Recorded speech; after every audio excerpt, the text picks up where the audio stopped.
দেখো পেঁয়াজের কলি, আলু দিয়ে পোস্ত দিয়ে ভাজা।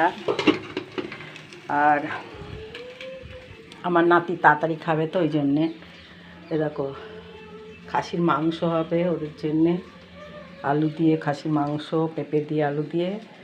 আর আমার জন্যে হবে দেখো ছানা কেটেছি, এই দেখো ছানার ডালনা, এটা পরে হবে, আগে আমার নাতি তাড়াতাড়ি খাবে ওই জন্যে নাতি রান্নাটা আগে করে নিয়ে তারপরে ছানার ডালনা হবে। আর এখানে দেখো ভাত হয়েছে, এবার মাংস মশলা করব, পেঁয়াজ কাটবো, মাংস মশলা করে নেবো। ভাত আর পেঁয়াজ কলি ভাজাটা করে নিই, মশলা করে মাংসটা করে তারপরে ছানার ডালনাটা আমার বৌমা করবে, ছানার ডালনাটা বৌমার হাতে খাবো। বলেছি নিরামিষ তরকারিটা তুই করে দিস।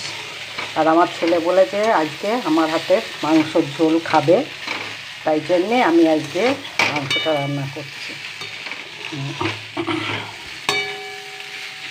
পেঁয়াজ কলি আলু ভাজার ওপর না ভুলে একটু পেঁয়াজ কুচি দিতে হয় তেলে, আর একটু পোস্ত ছিটিয়ে দিলে ভালো হয়। তুই আজকে পেঁয়াজ কুচি দিতে ভুলে গিয়েছে, একটু রসুন পেঁয়াজ কুচিয়ে দিলে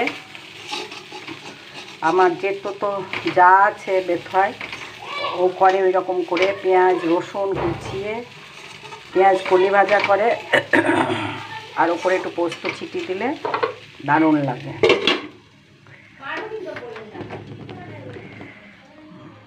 চলো এবার কি করে নিই দেখি।